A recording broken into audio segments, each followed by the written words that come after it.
Yo, Sleepy Sheepy here. Today we're going to be running a really fun build, and that's going to be an offhand nagakiba with Chilling Mist on it, and then a main hand Frozen Needle. So this is a dex build that runs Frost buildup, which I think is kind of unique and not something you see on a lot of dex builds. For this, we're going to be running 62 dex with 60 vigor and 20 strength, as well as 40 points in endurance. To achieve that, we are going to be running the Millicent's prosthesis, and we also have the Spear Talisman, since the Frozen Needle does pure physical damage, so you can get counter hits both with running attacks and light attacks, but also with the kind of charged R2 attack. And that comes out in a variety of ways. You can do fully charged and get a little bit more range with it. You can also do the cancel with the backstep, and that comes out, I think, within 9 frames. So you have a lot of nice options there and a lot of different ways to kind of build up Frost as well as get that counter damage. So I want to give a huge shout out to Arc Dominoes, who put out a video on the Frozen Needle, actually a few videos, and they are quite good with it. They are exceptional with their free aims and also have a lot of good tech there. So I'm gonna go ahead and link their video in the description below. I highly recommend you check it out if you want more details about how to use this type of build.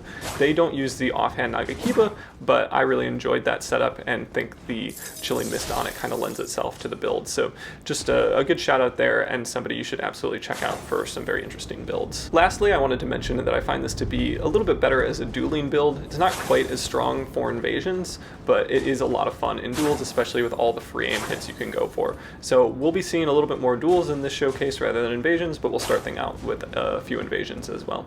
That's pretty much all I wanted to say about the build. If you wouldn't mind considering subscribing, I'd definitely appreciate it. And let's jump into the invasions. Alright, so jumping to our first invasion, we're going to be playing against two players that are using some pretty high damaging weapons with long stuns. So by that I mean they're going to be a colossal weapon as well as the Moonlight Greatsword, and both of those attacks are going to keep you in your stun animation for quite a while. So we'll see some of the deficiencies as well as the advantages of this type of setup. The first thing to note is that this setup doesn't have an amazing kind of like get off me button. The best you're going to be able to do is probably Chilling Mist, and here we do see some of the long stuns associated with the Moonlight Greatsword. There's a true combo that happens with the second hit followed up by the third hit. If you're one-handing the weapon, it's bugged in some capacity where after patch 110 came out, the stun animation after the second hit is just kind of too long. So hopefully we'll be seeing that in a future patch get fixed, but for now it's just something you should be aware of. But kind of back to what I was saying about the get off me button, we don't really have that, and something that I'd like to see kind of incorporated with this type of build is something like the two-cat crouching attack, something where you can come out real quick, and when your opponents are getting too aggressive you can just punish them with a lot of damage very quickly, and we don't have that. So we're going to need to play a little bit more safely. We're going to have to try to space a little bit better and just get our chip damage in with the Frozen Needle, especially with the projectile. As we kind of space, we can oftentimes whiff punish with that projectile. However, it's worth noting that the tracking is quite poor. So the better you can free aim the Frozen Needle, the more damage you'll end up doing.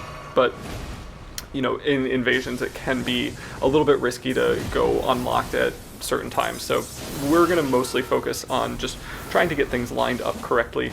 If a player goes for a jumping attack, then they're probably going to be in their animation long enough where you can get the Frozen Needle off and actually connect it.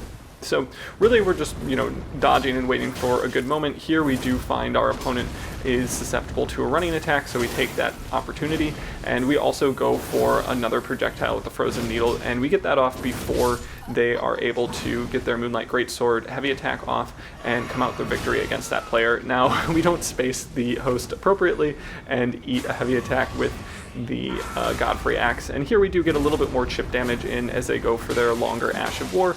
You can see a bit of latency, but I was pretty comfortable in this position, and I get the host to very low health, but at this point a summon comes in that I was completely not expecting, so we try to immediately isolate them. They come up the elevator with us, which means it's now just a one-on-one with this summon. I decide to roll out because I'm very close to being bled, and we kind of reset to neutral. So I'm going to go ahead and try to apply a little bit more pressure with the nagakiba, and here we can see how the nagakiba just pseudo combos very well with Chilling Mist after a running heavy attack. So I definitely recommend that. It's kind of similar to the crouch poke with a Gugs followed up by Chilling Mist. It just feels very similar and has similar range, so it can be a nice option. And here we finally get the chase down with the Frozen Needle, and that's somewhere that this weapon excels. Like most thrusting swords, the Frozen Needle is going to be great for chase downs, especially when you have a projectile that's just associated with the heavy attack. So that's pretty nice. Here we go for a little bit of fishing on this player with the colossal weapon, and are going to, just try to space them appropriately. We don't really need to rush things now that it's a one-on-one, and we're going to go for some shots with our frozen needle. So again, tracking is quite poor. Some more frames would probably be better in this situation where we're not under a lot of pressure, but they are fairly difficult to land. So at this point, I was just hoping to get a couple nice charge attacks and a couple good pokes in, and we get the host frostbitten, and it's very close to death for them, but they do manage to get in an Estus flask, and we punish it with a projectile, but it's not enough to kill them. So they're playing fairly passively. I'm not really sure what their game plan is. They're not too aggressive with the Godfrey Axe, and it's kind of a hard one to be aggressive with. So we managed to get a running heavy and then follow it up with impaling thrust, and we are confident that we're spacing their attack correctly and are absolutely not. So we eat a lot of damage real quick, but here we finally get the projectile off for the finish. So not the cleanest invasion, but I think one that demonstrates some of the pros and cons of this setup in the invasion kind of environment.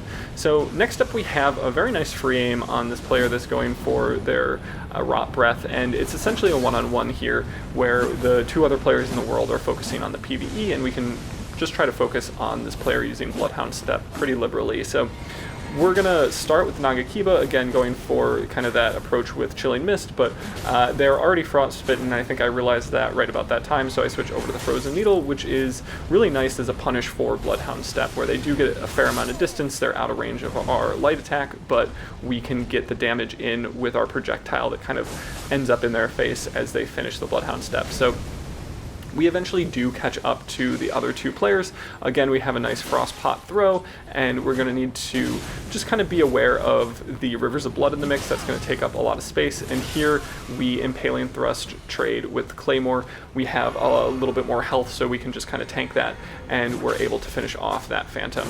And now it's just me versus Rivers of Blood, which is not too bad with a Thrusting Sword, especially one that has a projectile. So again, I'm going to be thinking about potentially spacing their Ash of War and going for my projectile, and here we can see that being pretty useful. The host is fat rolling, which is going to be problematic for them, and we do get a light attack swing with the Nagakiba, and that's something I really like too, is just kind of that takes up the mid-range between the R1 attack with the Thrusting Sword and the longer range projectile. The Nagakiba does a nice job of just kind of filling that little kind of dead zone between those two different types of attacks. So this next invasion is going to be a 2v1 against two wizards. We're going to be focusing on the Phantom here, and mostly just trying to avoid the very high damaging spells that come from the host. Now we do see a player that's using their shield, and we're going to be going for Impaling Thrust quite a lot here, because that's going to go through their shield and do full damage. So that's going to be something everyone should be aware of if they're not already, that Impaling Thrust and Piercing Fang are very good options against people that are just kind of turtling a lot. So we're able to finally take out that player with Impaling Thrust, and now we just have the host to focus on. So they're going for a mix now of both spells and Loretta's Slash, and we do end up getting hit with Loretta's Slash, but not for too much damage, which was just kind of nice to see. And now we can just space and play a little bit more carefully here. So I was hoping to roll in and get a backstab on the second half of Loretta's Slash. Didn't manage to connect it, but we do get the Chilling Mist to follow it up with the projectile, and do manage to knock the player out of Loretta's Slash with the projectile on the Frozen Needle. So those are the moments that make the Frozen Needle, I think, the most fun, when you can get that projectile off and, knock a player out of the air, get that last bit of chip damage, or just get a really nice free aim.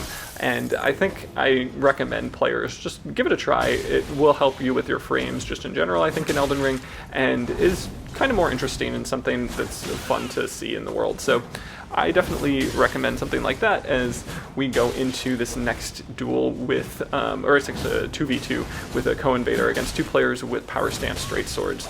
So this one player has Spin Slash, which is definitely the meta right now. The spin to win game is quite strong, and we're doing a decent job of chasing them down. Here we're trying to get a couple of just light attacks with our Nagakiba in, change up their timing a little bit, and here we can see the Nagakiba is just right in between their rolls, which is quite unfortunate, and they have a opportunity opportunity to kind of roll out and get some health back. So I need to back off and be a little bit more careful. These jumping attacks are quite scary, and there is the host with St. Trina's in the mix. Now, my co-invader does an awesome job of taking out that phantom, and it's now a one-on-one. Again, I can play a little bit more passively here, get my health back up, and here we do see the Frozen Needle coming in clutch with a projectile hit followed up by a running attack, and we just kind of wave to our co-invader, who did an awesome job. Now, this next invasion is going to be pretty nice. We get our Chilling Mist off almost immediately and kind of utilize our iframes to zone a little bit, and then with the Chilling Mist AoE, we can go in and use our physic. So normally I start things out in an invasion like this by using my physic, but when the opportunity feels correct, I'll go for Chilling Mist first and then use that zoning to apply my buffs for my physics. So here we can see how useful the Frozen Needle is in these like hallway type situations where you have players that are easily going to be hit by projectiles. We are able to land a running heavy followed up by impaling thrust, that really nice pseudo combo, and kill the phantom, and then it's just a one-on-one with this host, and they get kind of blundered by the different attacks we have available. The nagakiba comes out pretty fast and does a decent amount of poise damage, and then the Frozen Needle comes out extremely fast and also has a little bit of range. So that's when the Frozen Needle just works so well. Again, we have some players in this hallway that are going to make our jobs a little bit easier here. We do need to worry about Moonveil as well as some Rot Breath, but these players are not spacing appropriately, and we can get just a ton of Frozen Needle projectiles off. We also get kind of lucky here where the Moonveil does not hit us for the full damage, it just kind of clips us for a little bit, and while the host is in Dragon Breath, we can kind of get real aggressive on the Phantom and just take them out and focus on the host now. So they go for Dragon Breath again. This time they're way too close for that to be reasonable, and we can back off a little bit, again using the projectiles of Frozen Needle. And I really liked shooting it down the stairs. It does have a little bit of a parabolic arc to it, so it kind of tends to be going downwards a little bit, and the stairs can kind of help us out with that. So here I was hoping to hit them before they went for their Moonveil Ash of War, but we're able to space a little bit. And here you can see a moment where the Frozen Needle is not quite long enough in terms of its projectile distance to hit that player. So the timing was right and everything, but the distance was not.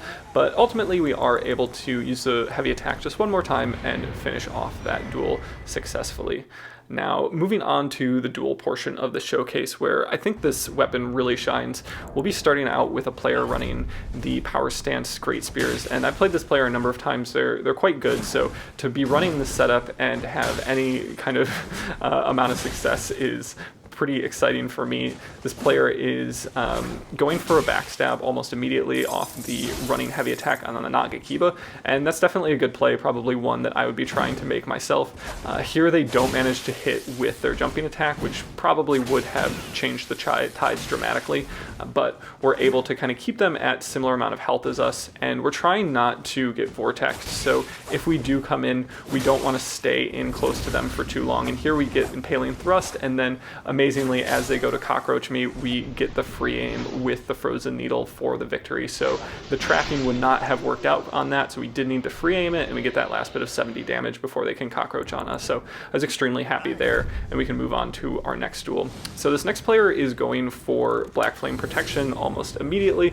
which is actually pretty problematic because we're running, full physical damage. The Frozen Needle is full physical as well as the nagakiba, but we do have the added benefit that the frostbite damage will kind of negate some of that Black Flame Protection buff that they've applied, because it does increase the physical damage that you do. So trades off a little bit there. It's not going to negate the full 40%, but we can get real aggressive here with the Frozen Needle and just kind of space their greatsword attacks, get in a quick nagakiba attack that does guard break them, and we're able to get the riposte for the victory. So again, a good player using a strong setup that we're able to win against using the Frozen Needle and the offhand nagakiba. Now, this next player is going to be running Gugs, which is kind of scary, but they are going for either Warcry or Barbaric's Roar. It's a Ash of War that's going to make their heavy unique, but also leave them pretty susceptible to a backstab. So we get one of those very early. We try to line one up, but we don't think we have the timing for it, so we decide to back off. And here we start going for a couple free aims with the Frozen Needle, and just trying to space their crouch pokes, which are going to be kind of scary. We don't want to be too aggressive with this, and it would probably make more sense to go for Impaling Thrust quite a bit, because that will poise break, whereas all of our other attacks will not poise break the Gug's hyper armor. So they go for that unique heavy again. We're able to get in an R2 and do a little bit of extra damage, and now it's just a very close fight for them where they are, you know, not doing well on health, and we can get that last Frozen Needle projectile off for the victory. So nice one against Gugs, and just kind of my recommended play style when you're playing an opponent with a ton of hyper armor. Now, this next player is running the Guardian Sword Spear, definitely one of my favorites, although I do prefer it in the one-handed moveset because you have access to a true combo with the jumping heavy followed up by a light attack, and they do have Spin Slash on it, so again, we can see the spin to win meta prevailing, and it's a little bit scary. We do need to space appropriately, because if we get stuck in that, we'll be taking a lot of damage. So we're still running the Nagakiba. We did get our frost damage off on it, so we switch back over to the Nagakiba, or to the Frozen Needle, and we do use Impaling Thrust, which is again going to be a pretty nice option to break their hyper armor. We get in and kind of get out with the heavy attack as the projectile comes up and nearly hits them, but we aren't quite successful, and they go for a Bolus on the frost. So we are going to try to roll in a little bit and not get hit by their follow-up swings, which come out with kind of unique timing, and here we get the running attack followed up by Impaling Thrust, and that pseudo combo again just being so strong, and really I think kind of the best option for kind of turning the tides of a duel or getting that last bit of damage that you need to get in. Now, this next player is going to be running a Nagakiba as well, so it is kind of fun to mirror match a little bit. They are using Unsheath, at least at first, and we do see their shield come out, so that's a good indication that they've potentially switched their Ash of War. Even if the weapon stays the same, they'll have to one-hand it when they swap it. So that's something good to be on the lookout for, just whenever you see that shield come out in kind of a fast animation like that, it could mean that they've switched to a different Ash of War. Now, it is not too surprising, but they switched off Unsheath and have now gone for the Spin to Win, and you'll see that coming up in just a moment, where I lose most of my health to that Ash of War, and I feel like Spin to Win is just kind of in a problematic state with Nagakiba. It's also very difficult on status procs, so here you can see me getting frostbitten and just eating a ton of damage. They go for a parry. I'm not sure if that was intentional. I feel like perhaps they meant to go for their Ash of War, but we are just going to space a little bit better here and try not to get caught by Spin to Win again. We're going to switch up our talismans just so we do a little bit more damage, and we're playing a bit more passively. We need to space very carefully in this situation, but we are able to actually strafe around their running heavy attack and get that backstab. So a good type of play to go for, especially when you're a little bit low on health and you know that they're going to go for a running heavy type attack, a very strafable one that is. So moving on, we have another player with a Nagakiba, and this one is going to be mostly just Spin to Win. They go for it early on, but we get a heavy attack, follow it up by Chilling Mist, which is a great pseudo combo, and here we get the Frostbite to knock them out of Spin to Win, but they continue going for it. And here, as they go for it a third time, we're able to actually roll out and go for Impaling Thrust to finish it off. So a nice victory against the very feared and very strong Nagakiba setup. And I don't know what was going on, but I guess everyone just wanted to run Kibas in the arena when I was running this build, so that was kind of fun to see, and we got to do some types of mirror matches, at least in the first half of the use of this build. So there we do get a really nice free aim. We follow it up with a running heavy and then an Impaling Thrust, and that's gonna kind of hand us the victory. So a nice just free aim there, and one of the reasons that this can be so powerful as a way to pressure. Now, this next player is going to be going for an early buff with Flame Grant Me Strength, and then they're going to put Royal Knight's Resolve on the Iron Cleaver. So potentially going for a one-shot build. I wouldn't be surprised just with the amount of damage you can get on the Iron Cleaver when it's buffed like that, and the heavy attack probably running the Axe Talisman as well. So we really just need to be wary of that type of setup, as well as the timing that comes with the running attack, or the just fully charged heavy attack, because it is a little bit strange and has a lot of forward momentum. So here we predict that they're going to go for the full version of it, do manage to roll and just avoid the damage in general and hit them with the projectile for the victory. So a very scary setup, but one that you are probably either going to flawless or die in one shot. So a nice moment there.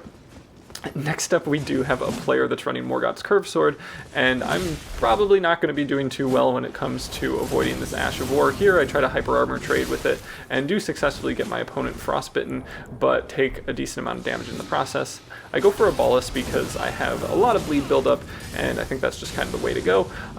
They are going to be going for their Ash of War again and hitting us again for quite a bit of damage, but we do get a nice free aim with the Frozen Needle. This time, we are a little bit more patient, back off a little bit, get a Blood Ballast in, and are going for a Frozen Needle. We do punish their incantation there with the Blood Flame, and manage to also punish their Beast Claw attack. So the projectile is just really coming in clutch and also granting us counter damage, because we do have the kind of bonus associated with the Spirit Talisman, and the fact that they were in mid-attack for both of those attacks means we're going to get a little bit of extra damage there. So pretty nice there.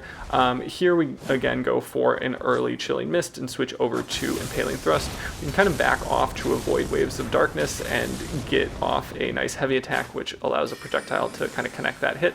And that's one of those things where I really like having this type of option that I guess so many kind of wizards have, is just being able to quickly punish something that has a long AoE that's just a little bit at a distance. So here we go for the running heavy, pseudo combo that up with Impaling Thrust, and before they can parry us, we are successful. So moving on, we have a duel with a player running a Gugs in one hand, and then it looks like a Seal in their other.